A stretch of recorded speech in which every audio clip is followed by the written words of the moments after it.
Okay. All right.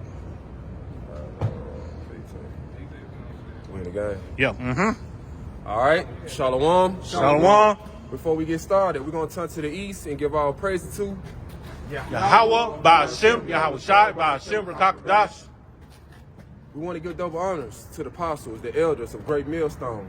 The men that taught us this truth is 100% truth. The true way of worshiping the Heavenly Father and His Son. I want to say peace and salutation to you hopefully elect. Now this pre-camp lesson is going to be about, man, the coming day of the Lord. Because you got Israelites out here, these wacky-tacky Christians, thinking that the Lord coming back with sunshine and rainbow, when all that is not true. Those are fables. Those are man lies that was been pushed up on the people. But we finna give you the true understanding, the prophecy, how the Lord's coming back. So we're gonna go ahead and get into it. And we hope this pre-camp lesson be edifying to the hopefully elect. Let's get into it. Let's start out with Amos. All right, this is the book of Amos, chapter 5, verse 18. Woe unto you that desire the day of the Lord. It said, woe unto you that desire the day of the Lord. Woe means destruction. So destruction to those that desire the day of the Lord. They be wishing that the Lord would come right now. Like, come on. Keep going on there. To what end is it for you? So what end it is for you? You want the Lord to come back right now? Like, you think you gonna be saved in that day? You think you good? You thinking the Lord is actually coming back with sunshines and rainbow, everybody finna be saved? Because that's the understanding what people have. Thinking that the Lord is for everybody and hey, you can come as you are. Well, let's just see how he's coming. Keep going on there. Picking up at verse 5. The day of the Lord, Salakia, to what end is it for you? The day of the Lord, Yahweh Ba'ashem, Yahweh Shai, is darkness, not light. So he deliberately telling you, the day of the Lord is darkness and not light. It's not gonna be no light in that day. It's not gonna be no sunshines and rainbow, a blue-eyed cracker-ass nigga cracking the clouds back with his arms open. It's not gonna be nothing like that. It's gonna be darkness. Let's go into this word darkness in the blue letter Bible. This is the word darkness, Strong's H2822. And it goes into the outline of biblical usage. It says darkness, obscurity. Give me that word obscurity. Okay, it said darkness, obscurity. Now let's get the meaning of obscurity. This is the definition for the word obscurity from the dictionary.cambridge.org. And it says, definition for obscurity, it says the state of being not clear and difficult to understand or see. So when that day come, the day of the Lord come, it's going to be hard for you Israelites to understand, like, damn, my pork chop pastor told me that the Lord, when the Lord come, it's going to be sunshine and rainbow. It's going to be an old happy day. But why is darkness? Why is chaos? Why is destruction going on? So it's going to be difficult for you Israelites to understand in that day when all that darkness hit. Go back to the Amos. All right, this is Amos chapter 5, verse 18. Woe unto you that desire the day of the Lord. To what end is it for you? The day of the Lord is darkness and not light. As if a man did flee from a lion and a bear met him. Hold on. Let him get some more off this darkness. Go to the strong definition. Okay. So it was some more, I forgot. This is the Strong's definition for the word darkness, and I got the Hebrew word for it. It says chashak, okay, and it says in the Strong's definition it says the dark. It says literally darkness, figuratively misery. Misery. It's gonna be a day of misery when the Lord returns. Keep going. It says destruction. Destruction. I thought it was gonna be peace. But the Lord says it's going to be a day of destruction. Keep going. Yep, it says death. Death. A lot of people going to be dying in that day. A lot of people. Because when Michael the archangel and the rest of the angels come back, man, they come to do two things. To deliver and to destroy. So you better hope and pray that you are written in that book of life, and you're not written in that hit list book. That's it on there. Yep. It just says sorrow, wickedness, and it says darkness, and obscurity. Obscurity. Yep. It's gonna be hard for you to understand all that going on in that day. Yep. So go back, pick back up at when you was at 19. 19. All right. This is Amos picking up at chapter 5, picking up at verse 19. As if a man did flee from a lion and a bear met him. So the day of the Lord is gonna be as a man did flee from a lion and a bear met him. These two are wild animals. Like, just picture yourself trying to flee from a damn lion. Then a bear met you. You got away from the lion, but a bear met you. Then what happened? Or went into the house and leaned his hand on the wall, and a serpent bit him. So you got away from these two wild animals. Ran into the house, thought you were good, safe. Put your hand on the wall. Now this just represent, hey man, I got my breath. I'm good. I got away from these two crazy ass wild animals. I'm good. The whole time, a serpent bit you. So that just letting you know you weren't destined to die by those two wild animals. That lion, that bear. You were destined to die by that snake. So this is how it's gonna be when the Lord returns. Give me that Jeremiah 15, start at 1. Because people think they're gonna be able to escape out of destruction that's gonna come. It's not gonna be no escape.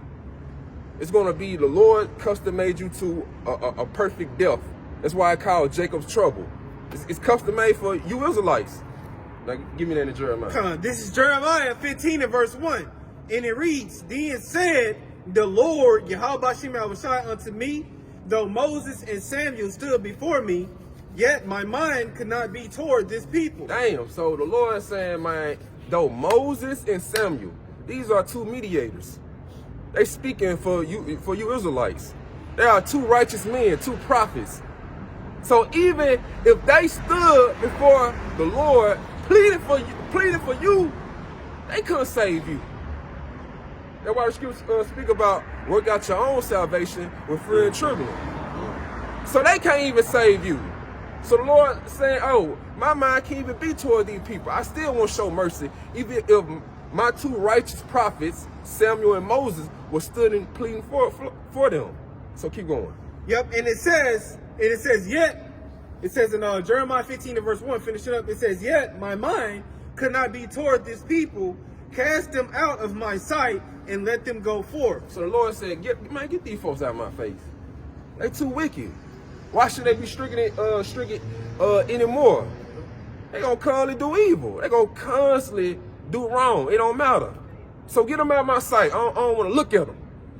Keep going. And it says in verse 2, and it says, and it shall come to pass, if they say unto thee, whither shall we go forth? Then thou shalt tell them, thus saith the Lord, Yahweh Shai, such as are for death to death, and such as are for the sword to the sword. So when they come to Samuel and Moses, asking them, hey, damn, where should we go? What should we do? This is what the Lord told Samuel and Moses. Hey, tell them, hey, those who are destined for death to death. Destined. Because you got a lot of you Israelites to be destined for death. 2/3. And when it said those who are destined for sword to sword, there's going to be a lot of people be dying of gun violence, dying in the Civil War, and ultimately the nuclear missiles. And the Lord, if you make it all the way to the nuclear missiles, what we always say, the Lord did not love your ass. Keep going. Man. Yep, and it says, thus saith the Lord, such as are for death to death, and such as are for the sword to the sword, and such as are for the famine to the famine. So you're going to have Israelites perish of famine. Scripture speak about it's better to die by the sword than to die by hunger. That's a slow and painful death. So the Lord got you, Salaki. The Lord got some of you Israelites destined for famine. Yeah. It's gonna be cannibalism going on out here in the day of the Lord. Yeah. People eating each other. Keep going. Yeah, cause I'm just gonna make a quick point Go ahead. because you know, like you said, famine. You know, we always like to get into that Amos 8 and 11. You know, about like how you know it's gonna be a famine of the word. So people gonna be seeking and hoping that they could get the words of the truth. But they not gonna have it in their day, so they gonna suffer from that too. For sure. Yep. And it says, and such as are for the famine to the famine, and such as are for the captivity to the captivity. So you're gonna have Israelites in concentration camps. You're gonna have some, man, they gonna be hey, Esau gonna be going to work on y'all, killing y'all and man, putting y'all through all types of suffering in these concentration camps. So you got all of that perfectly designed by the Lord. That's Jacob's trouble. Keep going up on her. Yep, and it says in verse 3, and I will appoint over them 4 kinds, saith the Lord Yahweh Bashim Yahushua. He said he would appoint what? It says, and I will appoint over them 4 kinds, saith the Lord Yahweh Bashim Yahushua. So this is the Lord appointing this. He choosing your death. He perfectly designing all this for the day of evil, the day of destruction, the day of the Lord. Keep going. Yep. And it says, the sword to slay and the dogs to tear. So you're gonna have animals. Man, you're gonna have real talk lions, bears on the loose. You see how they be doing animals at the zoo. Them folks don't even be feeding animals. Well, I bet that lion meditating on the day he get loose. What you think he gonna do? He gonna go to work on y'all Israelites, especially Esau, since he like playing with animals. Keep going. Yep, and it says in Jeremiah 15 and verse 3, and it says, and I will appoint over them 4 kinds, saith the Lord, the sword to slay, the dogs to tear, and the fowls, and it says, in the fowls of the heaven, and the beasts of the earth to devour and destroy. So it's not gonna be no escaping that day. Animals on the loose, people dying of sword, famine, death. It's gonna be all of that going on in the day of the Lord. So it's no escape. Go back to the Amos. This is the book of Amos, picking up at 19. Yeah, you can go ahead. All right. Amos chapter 5, picking up at verse 19. As if a man did flee from a lion and a bear met him, or went into the house and leaned his hand on the wall and a serpent bit him. Shall not the day of the Lord be darkness and not light? Shall not the day of the Lord be darkness, not light? Keep going. Even very dark, and no brightness in it? So it's going to be very dark and no brightness in it. It's going to be looking like the Nightmare on Elm Street. The Lord let you know, man, it's not going to be a pretty sight in that day. Go to Zephaniah. This is Zephaniah chapter 1 and verse 14. The great day of the Lord is near. So it's going to be a great day. And it's going to be, it's near. We seeing that the Lord is near through all the chaos going on in the world. The earthquakes in diverse places, all the prophecies unfolding. Hey, the MOTB. Man, hey, in a minute now, hey, this shit finna be made mandatory. Keep going. Yeah, it says the great day of the Lord, Yahweh Bashim Yahushua, is near. It is near, and hasteneth greatly. So it's coming quickly. Keep going. Even the voice of the day of the Lord, Yahweh Bashim Yahushua, the mighty man shall cry there bitterly. So it said the voice of the day of the Lord, the mighty man shall cry there bitterly. What the Lord had said, I shall cry like a travailing woman. So the Lord gonna make that battle cry. Everybody gonna be trembling. So these tough ass military, these Marines, what they call the toughest men, man, they gonna be acting like bitches in that day. But the Lord gonna put the spirit up on them, still fight the Lord and the angels. Keep going. Yep, it says in Zephaniah 1 and verse 15, that day is a day of wrath. It's a day of wrath. The day of when the Lord is, he already pissed off. Lord said, I'm angry with the wicked every day. But now he finna show his anger. Keep going. Yep, and it says a day of trouble and distress. A day of trouble and distress. The day of Jacob's trouble and distress. People gonna be going through suffering and pain, misfortune, anxiety. Everybody just panicking like, damn, it's really happening. Damn. Hey, look at them people over there in Puerto Rico, man. You know, with no lights. Yeah. You know, Ooh. just imagine that, man. Cause when your lights go out, you ain't got no water. You ain't got none of that. You can't charge your phone. Yeah. You can't do none of that. Yeah. You know. Man, it's over with. Yeah. It says in Zephaniah 1 and verse 15.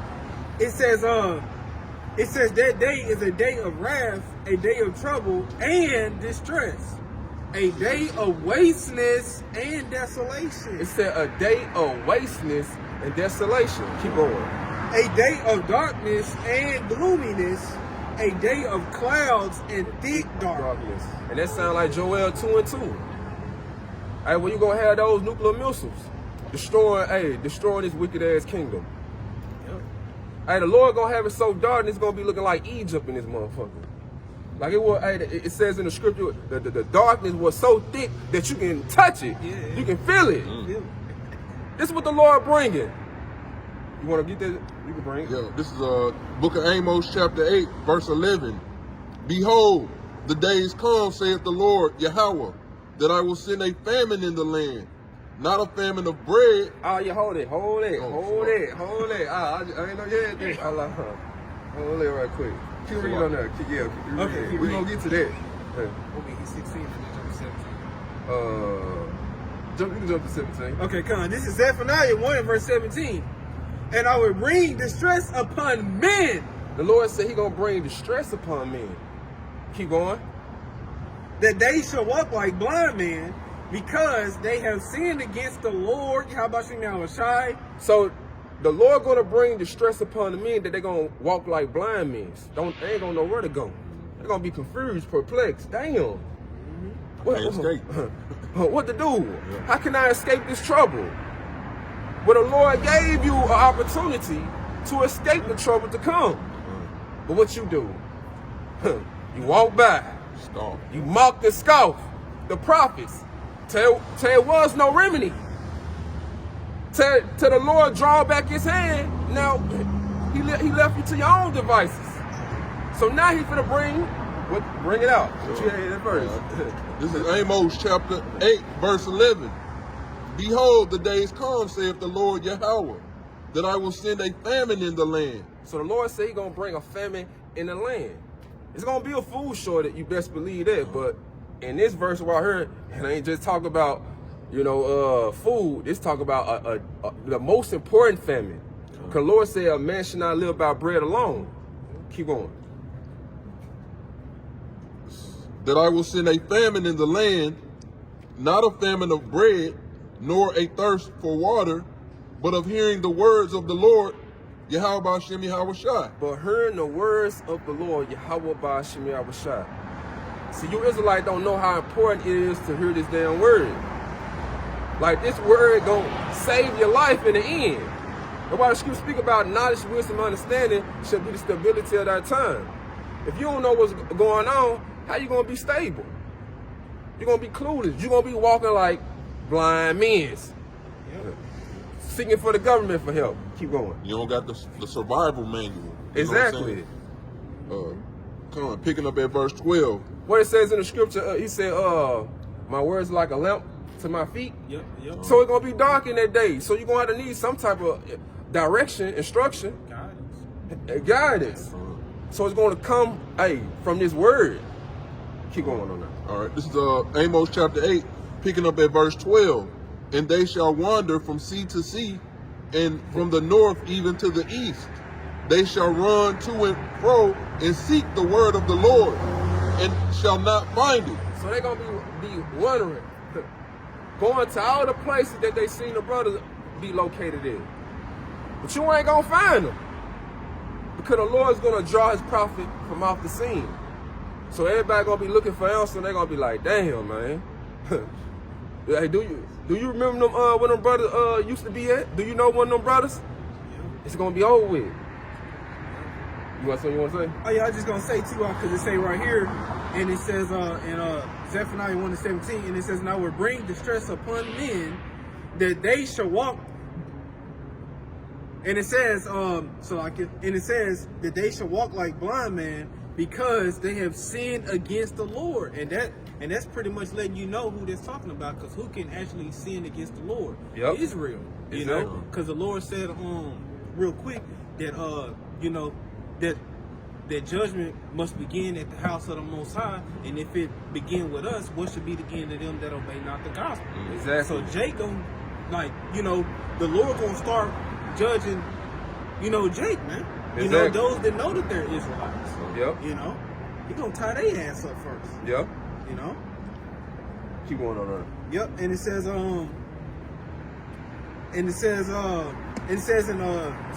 1:17, and it says, and I will bring distress upon men, that they shall walk, and it says that they shall walk like blind men, because they have sinned against the Lord, Yahweh Shai, and their blood shall be poured out as dust, and their flesh as the dung. So you're gonna have a whole lot of death going on in that day.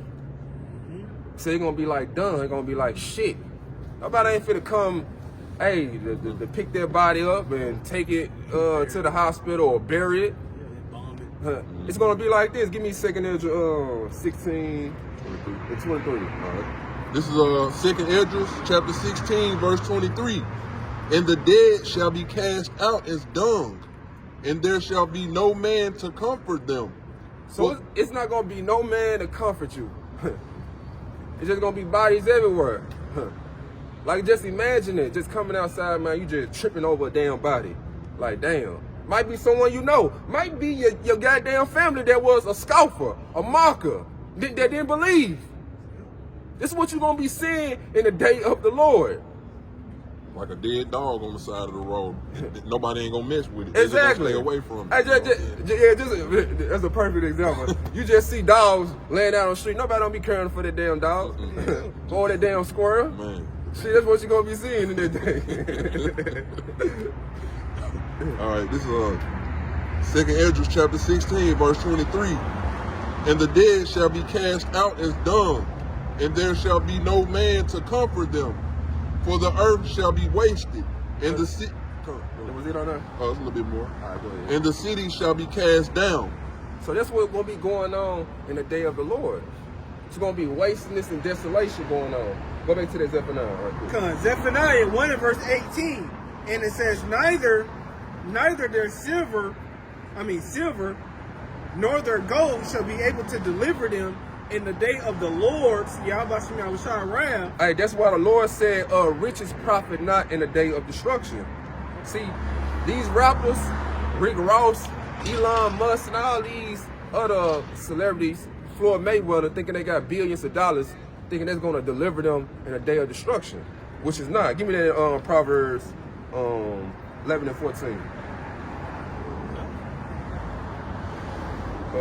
Hold on. I think it's, what it called? Damn. Riches. Like you said, Riches. like you said, you know what I'm saying? Like, man, like they thinking that they're going to escape their judgment, man. But hey, in that day, you know, just like in some of those movies, you know, like Leave the World Behind, you know what I'm saying? Who knows if you're going to be there to even be in that bunker? Yeah. You know? Yeah. Give me that Proverbs 11 4. All right, this is Proverbs chapter 11 verse 4. Riches profit not in the day of wrath, but righteousness delivereth from death. So riches is not going to profit you in the day of wrath, when the Lord's angry. When he just letting all hell break loose, he just going to work. It's not going to help you. But righteousness, following the ways of the Lord, hearkening to his prophets, that's going to deliver you. Go back to the Zephaniah. This is Zephaniah chapter 1 and verse 18. Neither their silver nor their gold shall be able to deliver them in the day of the Lord's wrath, Yahweh Shai, but the whole land shall be devoured by the fire of his jealousy. See, this is how the Lord is coming back. He finna bring fire. He finna, hey, since Jake like to turn up and do all types of chaos, man, hey, the Lord got something for you. He finna put some hot fire on your ass. This is how the Lord coming. Give me that in Isaiah 66, verse 15. Right. This is the book of Isaiah, chapter 66, verse 15. For behold, the Lord, Yahweh Ba'ashem Yahweh Shah, will come with fire and with his chariots like a whirlwind. It said the Lord would come with fires and with his chariots like the whirlwinds. Like the world like to call, you know, the chariots, you know, what they call UFOs. Man, it really should be called IFOs. Like we are identified. Damn, how it go? Identified flying object instead of saying unidentified flying object. So we know what they are, and they come to do two things: to deliver the Lord's elect and to destroy the wicked. The wicked of Esau, Edom, the wicked of these other nations, and also the wicked of you 2/3 that don't want to hearken to the voice of the Lord, to his prophets. So he gonna bring fire, and fire gonna be coming from those chariots, zapping you niggas. Keep going on there. That's Isaiah chapter 66, verse 15. For behold, the Lord will come with fire, and with his chariots like a whirlwind, to render his anger with fury, and his rebuke with flames of fire. To render his anger, his wrath, the rebuke. Like I always say, man, what words can't teach you, adversity will. But in this case, what words can't teach you, that fire on your ass in that day will. Because the Lord gonna show you better than he can tell you. Keep going. Picking up at verse 16. For by fire and by his sword will the Lord plead with all flesh. See, this is how the Lord coming. He's gonna plead with all flesh, even the ones that pierced him. Give me that in Revelation 1:7. Cause this is Revelation. Cause you dust ass Edomites, you Romans, you think you got away. Well, let's see what the Lord said in Revelations. It says in Revelation 1 and verse 7, behold, he cometh with clouds. He cometh with clouds. What y'all with the world call, man, UFO aliens. They got aliens, they got little green men in these little spaceships. So he coming with clouds. Keep going. And every eye shall see him, and they also which pierced him, and all the kindreds of the earth shall wail because of him. So everyone is going to see him, even the ones that pierced him. Now who pierced him? The Romans. So they let you know, hey, this reincarnation is biblical. You're going to have those same spirit from back in the day. They're going to be here now when the Lord returns. So he going to get some get back. You best believe that. Go back to the Isaiah. Picking up at 17. Where you was there? No, I didn't finish 16. Yeah, I'm going to finish that one 16. All right. This is Isaiah chapter 66, verse 16. For by fire and by his sword will the Lord plead with all flesh, and the slain of the Lord shall be many. So when the Lord comes back, the slain of the Lord is going to be many. Contrary to what Christianity teaching, they like a lot of people going to be saved in that day. Yeah. But the Lord said, the slain of the Lord is going to be many. Yeah. That's why the scripture speak about many shall perish in this life, because they despise the words of the Lord. So you tell me who's wrong? Sound like Christianity to me. You have something you want to say? Yeah, I was just going to say too, because that's a cut to the Christians also, because in the NLT of that particular precept, it says a lot of people will be killed by him. Ooh, so, hey, the Lord, you know, he kills and he wounds. Deuteronomy 32:39. Exactly. You know? Let's end off in that Matthew. All right. This is Matthew 10 and 34. And it reads in Matthew 10 and verse 34, think not that I am come to send peace on earth. So the Lord said, think not that I come to send peace. So if you thinking that the Lord finna bring peace in that day, you might want to change how you thinking, your perception in that day. Because the Lord is not bringing peace. Keep going. Yep, and it says in Matthew 10:34, think not that I am come to send peace on earth. I came not to send peace, but a sword. So the Lord is bringing a sword. And you don't want to be on that hit list when the Lord comes. Because you don't want to be the one that the Lord used their sword upon. So, hey, change your perception how you think the Lord is coming. Because the Lord is coming with fire and with his chariots like the whirlwind. And he coming, hey, to bring a sword and to destroy America. So, hey, I hope this pre-camp lesson was edifying to the elect. Hey, shalom. Shalom.